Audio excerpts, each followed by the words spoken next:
Varicose veins కి సరైన చికిత్స కోసం సంప్రదించండి ఎవిస్ హాస్పిటల్. నమస్తే రమగారు. నమస్తే జయ. రమగారు చెప్పండి, ఈరోజు మాకు ఏం స్టోరీ చెప్తున్నారు, లేకుంటే ఏదైనా టాపిక్ చెప్తున్నారా? ఏం చెప్తున్నారు మాకు? అంటే ఇవాళ నేను అడుగుతాను, నువ్వు చెప్పాలి జయ. కాస్త డిఫరెంట్ గా చేద్దాం. తప్పకుండా. మామూలుగా మనం చెప్తాం ఏ గూటి చిలక ఆ గూటి పలుకు పలుకుతుంది అంటే ఏ గూట్లో ఉంటే ఆ గూట్లో వినపడేవే పలుకుతుందని అంటారు. నీ ఉద్దేశం ఏమిటి దాని మీద?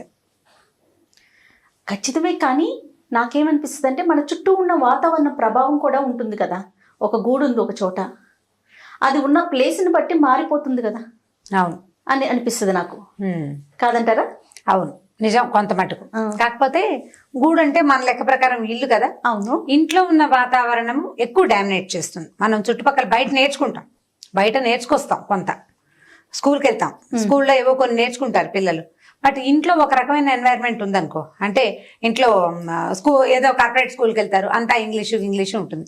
ఇంట్లో కనుక శ్రీకాకుళం భాష ఉంటే వాడు ఇంగ్లీష్ ఎందుకు మాట్లాడతాడు? శ్రీకాకుళం భాషే మాట్లాడతాడు కదా. వాళ్ళది అంటే ఎక్కడో ఒక చోట నేటివిటీ మిస్ కాదు, నేటివిటీ పోదు. ఇంట్లో బూతులాడే అమ్మో నాన్నో, బూతులాడే తాతో నాయనమ్మో అలా ఉన్నారనుకో, ఆ పదాలు ఆటోమేటిక్గా సహజంగా, అంటే అది బూతుగా కాదు, న్యాచురల్ వేలో వచ్చేస్తాయి. మనం మాట్లాడే పడికట్టు పదాలు, వస్తువులకి మనం పెట్టే పేర్లు. ఇడ్లీ ప్లేట్ అంటాం మనం, ఇడ్లీ సిబ్బులు అంటారు. సిబ్బు అంటే ఏమిటో తెలియలే నాకు. ఒక అమ్మాయి దగ్గర విని ఇడ్లీ సిబ్బులు. ఆ అమ్మాయి లిటిల్ ఫ్లాట్స్ స్కూల్లో కాలేజీలో చదివింది. ఆ బీటెక్ అదేమిటి పుల్లారెడ్డి కాలేజీలో చదివి, ఎంత మంచి మంచి కాలేజీ, మంచి ఇవి కదా. సిబ్బుల అంటే ఏమిటి అంటే ఇడ్లీవి పెడతాం కదా, అవే సిబ్బులు. ఆ సిబ్బి పదం నా చిన్నప్పుడు మా నాయనమ్మ అనేది. తర్వాత మా ఇంట్లో నేను అసలు వినలా, మా అక్కయ్య వాళ్ళకు కూడా అలవాట్లేదు. అంత పాతకాలపు పదాలు ఎలా ఉన్నాయంటే వాళ్ళ ఇంట్లో ఉంది. మనం ఒకే ప్రాంతం వల్ల అయినా కూడా ఊరు బట్టి మారిపోతాయి. మా హస్బెండ్ ఈ మాట గుర్తొచ్చింది. మా ఇంట్లో మా హస్బెండ్ అన్నం వెయ్యి అంటారు, నాకు సర్రని కోపం వస్తుంది. పెట్టమనాలి కదా. అది అట్లా చిన్న చిన్న ఇప్పుడు ఒకే ఊరు, ఇద్దరం విజయవాడే, అదే అయినా కూడా ప్రాంతాన్ని బట్టి ఇళ్లలో ఉండేదాన్ని బట్టి. మా వాళ్ళు కూర పెట్టు, అన్నం పెట్టుతో పాటు అమ్మ కొంచెం చారు పెట్టు, నెయ్యి పెట్టు అంటుంటారు. వెయ్యి అంటానికి మనం వెయ్యి పెట్టు అంటారు ఎవరు, వాళ్ళ దాన్ని బట్టి కదా, ఇళ్లలో ఉండేదాన్ని బట్టి. సో ఇప్పుడు మనం పిల్లల్ని మంచి నాగరికులుగా తయారు చేయాలంటే మంచి స్కూలు, మంచి అట్మాస్ఫియర్ బయట, దాంతోపాటు ఇంట్లో కూడా మంచి అట్మాస్ఫియర్ని క్రియేట్ చేయాలి. ఎట్లా?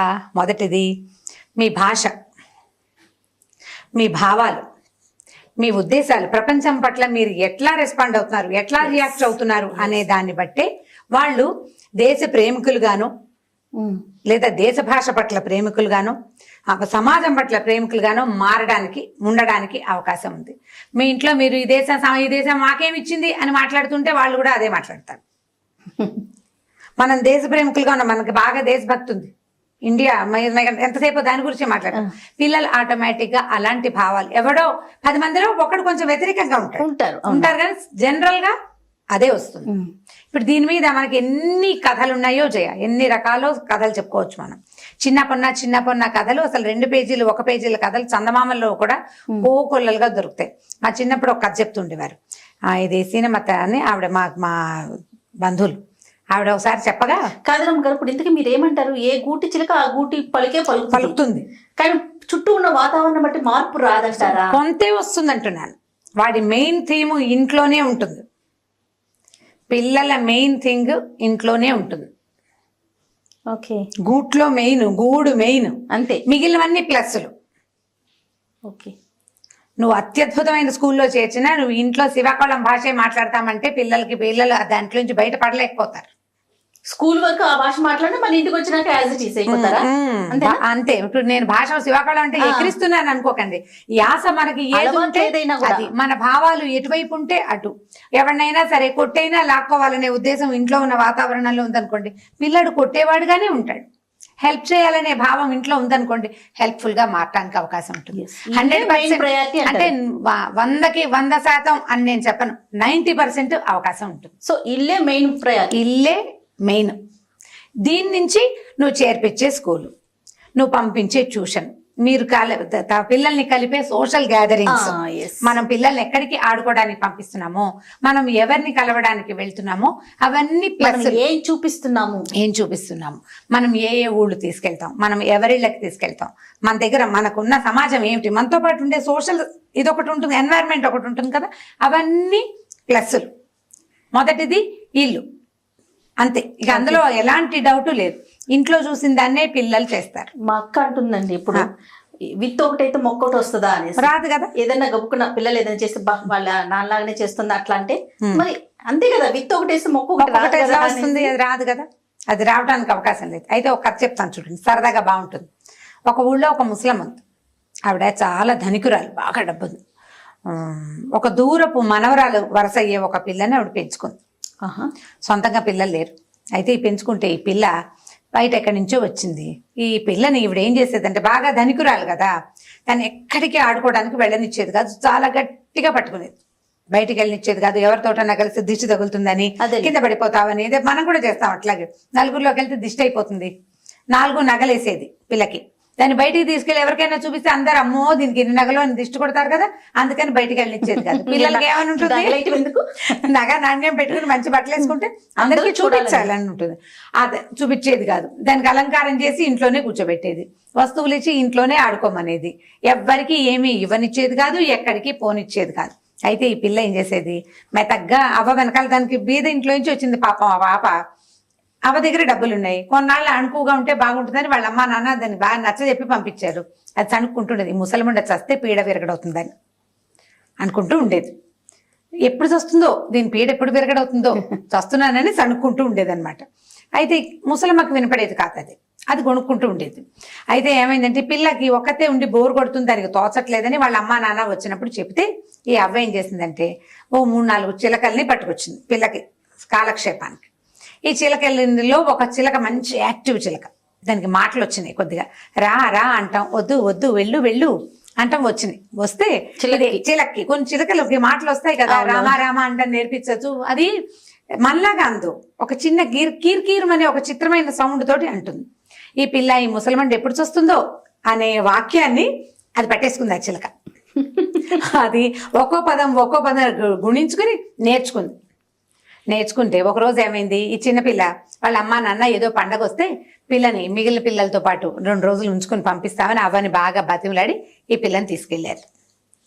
ఈ చిలక్కి అంతకుముందు పిల్లతో ఆడుకుంటూ కబుర్లు చెప్తూ ఉండేది. ఉండుండి దానికి మాట్లాడాలనిపించినప్పుడు, దానికి లోపల రటనగా ఉంది కదా, నన్ను మాట్లాడుతుంది. ఈ ముసలమ్మ ఎప్పుడు వస్తుందో అంటే మొదలుపెట్టింది.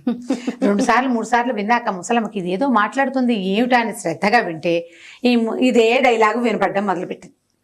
అయ్యో రామ, ఇదేమిటి ఇలాంటి మాటలు నేర్చుకుంది పాపిష్టి చిలక అని దాన్ని కేకలేసింది. నీకు అన్నం పెట్టను, నీకు అది పెట్టను, ఇది పెట్టను అని బెదిరించింది.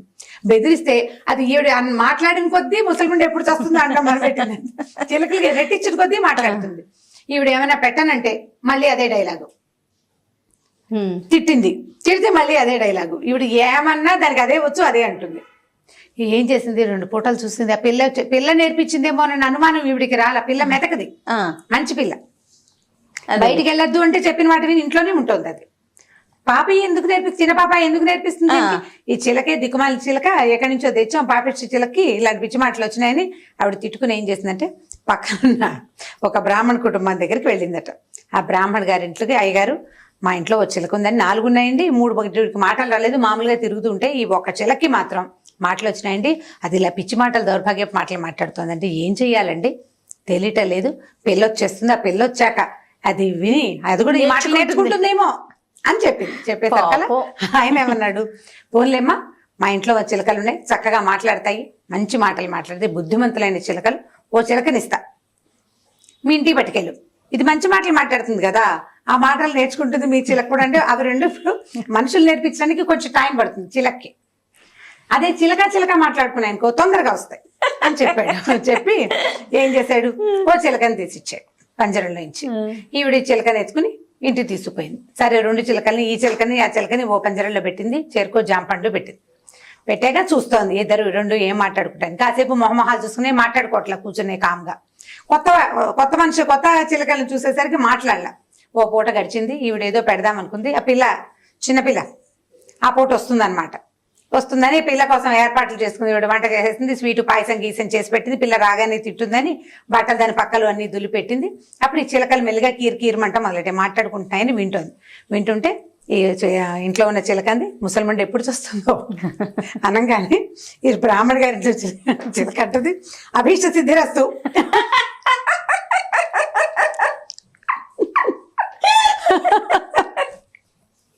అనగా ముసలాడికి ఒళ్ళు మండిపోయింది.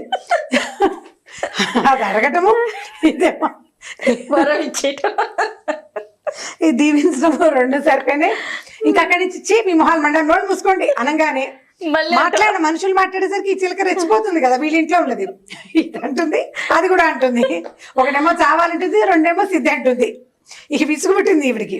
లాభం లేదని ఆ పంజరం తీసి 2 చిలకల్ని బయటికి తరివేసి, మా ఇంటికి రావద్దు మీరు, మా పిల్ల పాడైపోతుంది మీ వల్ల అని చెప్పి 2 చిలకల్ని బయటికి పంపించేసింది. వీళ్ళ ఇంట్లో ఉన్న చిలక ఈ పిల్ల ఎవరికి వినపడకుండా ఏమనుకుంటోందో ఆ మాటలు నేర్చుకుంది.